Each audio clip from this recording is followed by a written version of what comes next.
Hey there, I'm Han. And I'm Kat, and we're Brews and Reviews.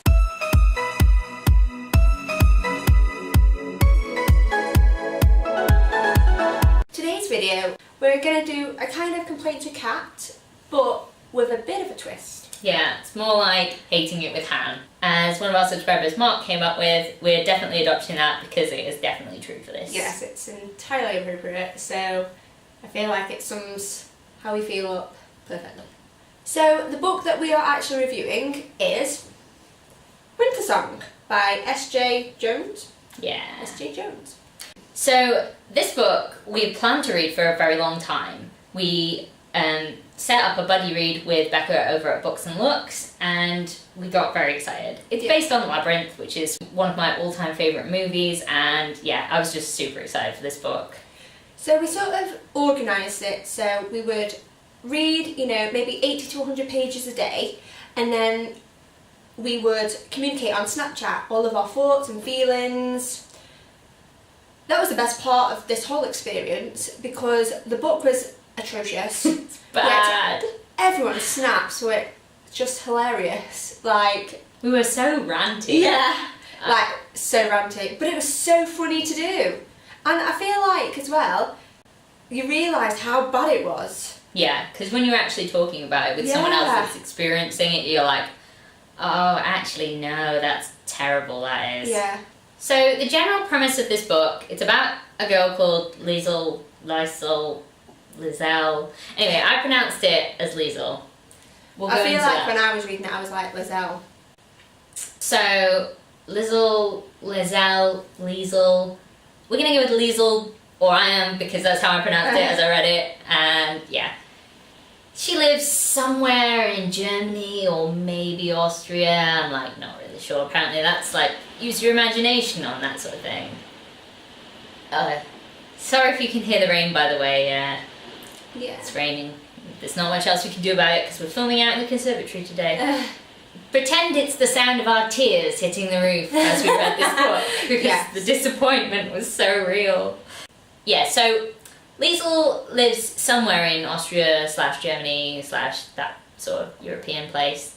And she lives in an inn with her parents and her sister, who is the most beautiful girl ever, and her brother, who's some sort of musical prodigy.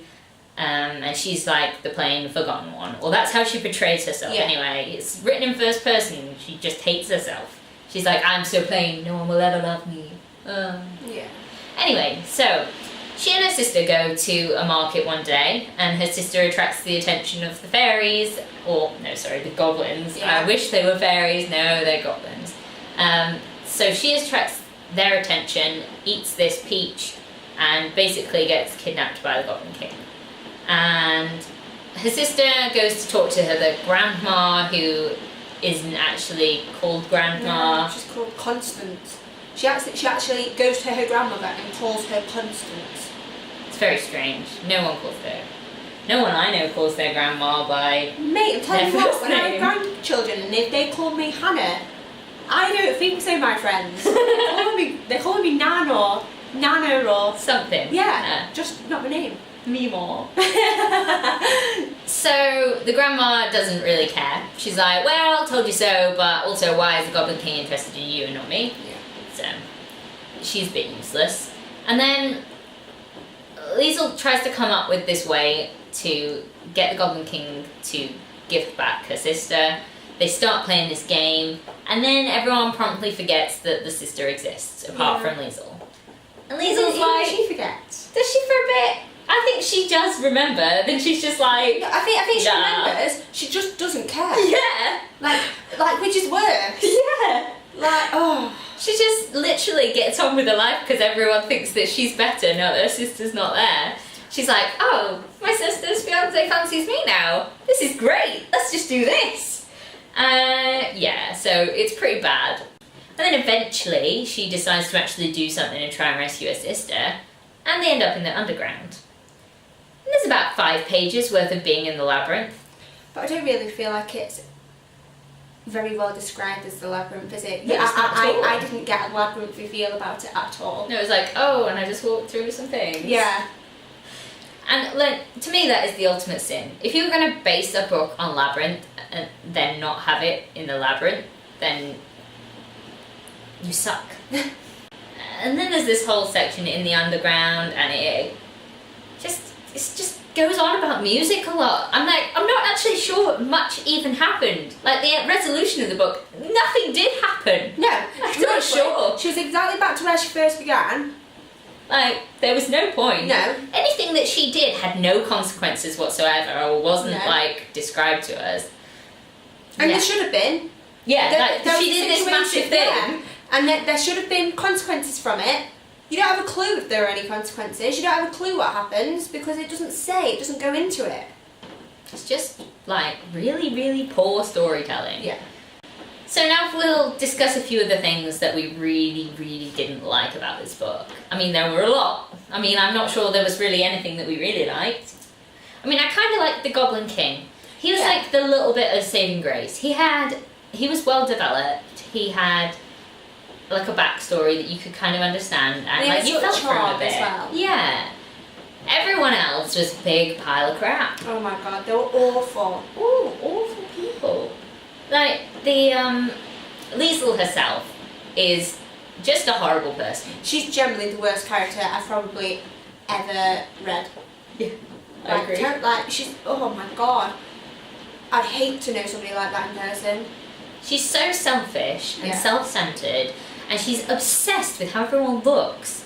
She's like, she literally goes around the whole time going, I'm so plain, no one will ever love me, my sister's way prettier than I am, I'm nothing. And then she thinks that everything anyone says relates directly back to how pretty she is or not pretty. And like, it doesn't, like, we don't know if she's pretty or not. We've never had that described except from her own, like, self-hate.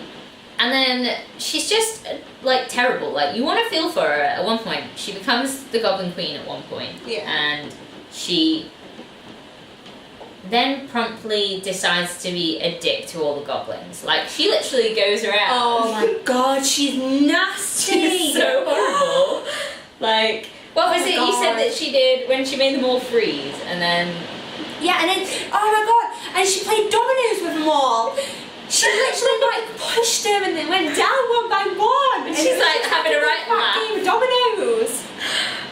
I was literally in shock when I read it. It's bad. And then, like, how she throws the goblins and, like, snap their fingers. Yeah, she, like, stands on their fingers and she's like, I felt great doing it. And you're like, whoa, whoa, whoa, love, calm down.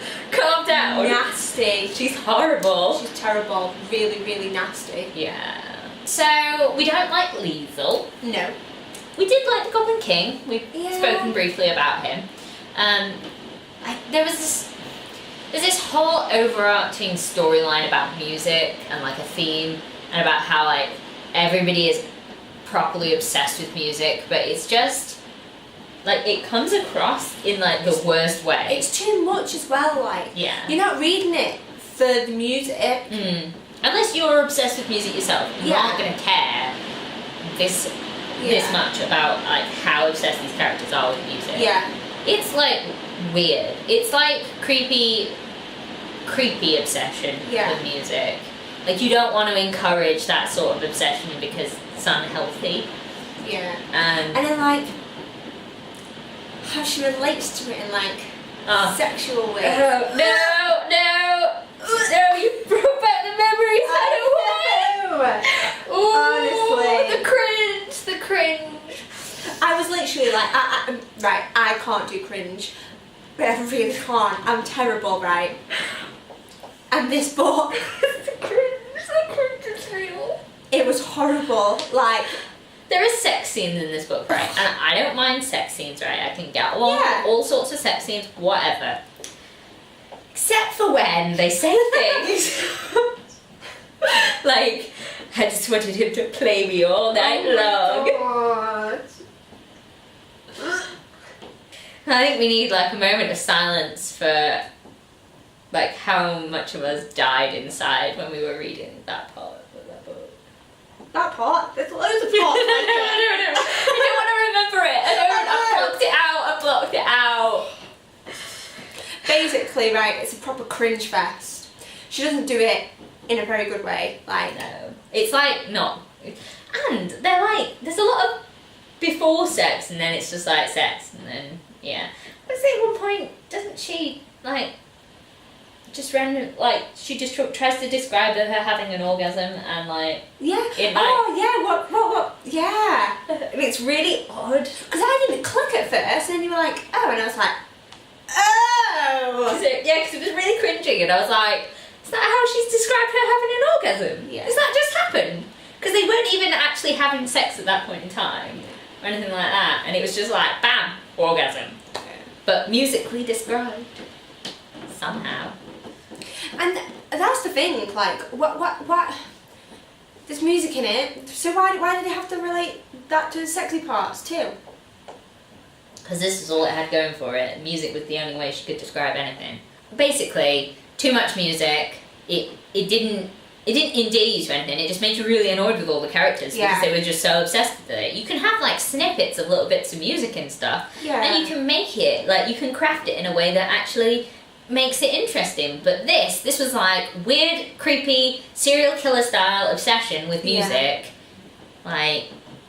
And it shouldn't be encouraged, and it wasn't healthy. No, and it wasn't. She was not a healthy person, and should not have been in any sort of relationship because she probably hated herself, and she was just terrible to everyone around her. She didn't give a fuck what happened to anybody else that was around her. Yeah. She was like, fuck it, I'm gonna do what I wanna do.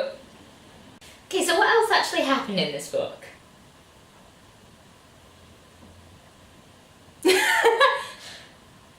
Not much actually happened to us in this book. Really. We were very disappointed in it. The wedding was kind of cute. There's a wedding scene in it, and that, it's kind of cute. I mean, if it didn't have her in it, it would be cuter. Yeah. It was alright. I feel like there was a little bit more description when they went to the underground, as opposed to when they were above ground, and like you had no idea what the fuck was going on, because there was nothing. That's it for me, like, obviously I'm not, as we were reading it, you were always like, oh, because you're more, I suppose, acquainted with the Goblin world, you're more invested in it, so you can picture it a lot better, whereas I'm not, I don't know the story of Labyrinth as well as you, and You never read Labyrinth fanfiction. No. That's where we're going with this. Yeah. I read a lot of Labyrinth fanfiction back in the day, not ashamed, I even wrote some Labyrinth fanfiction. But here's the thing is that's what that is, but it's like a bad Labyrinth fanfiction. It's like it wants to do something different and it just doesn't. But it's like, I just couldn't picture any of it.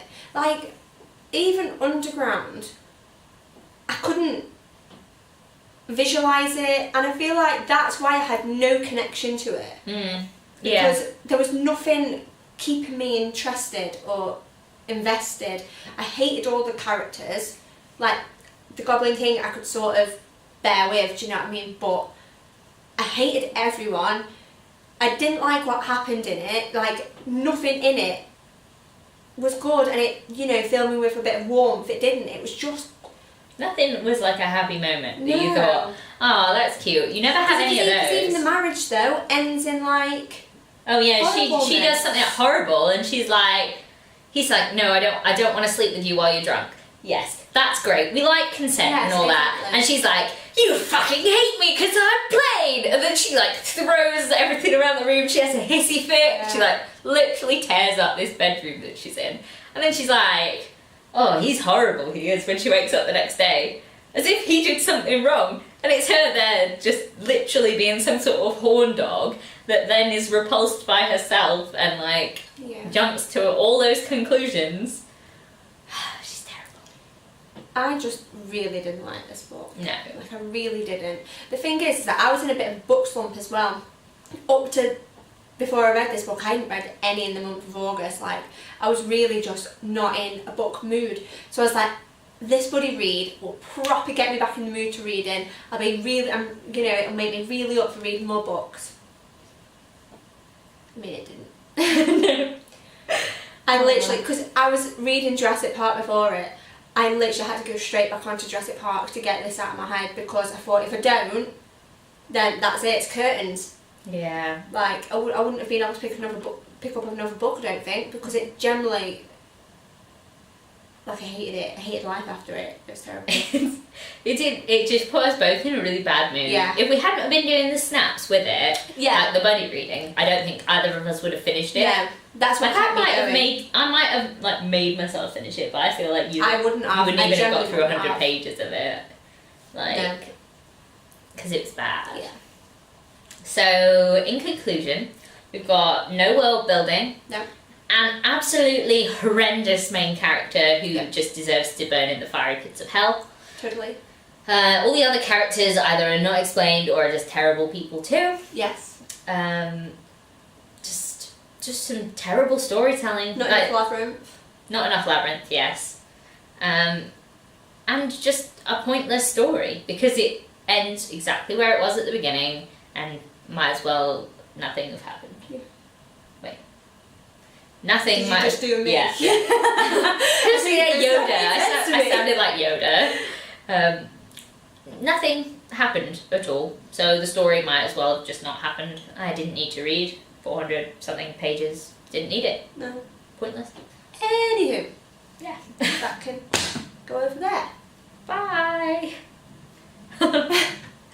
So if you like this video, if you've read Wintersong and you agreed with any of our points, please let us know. If you disagree, well, you're in for a fight because we are not prepared to accept that there's anything good about this book at all. Yeah, so if you like this video, please leave a like, comment, subscribe, let us know your thoughts, and we'll see you next time. See you later. Bye.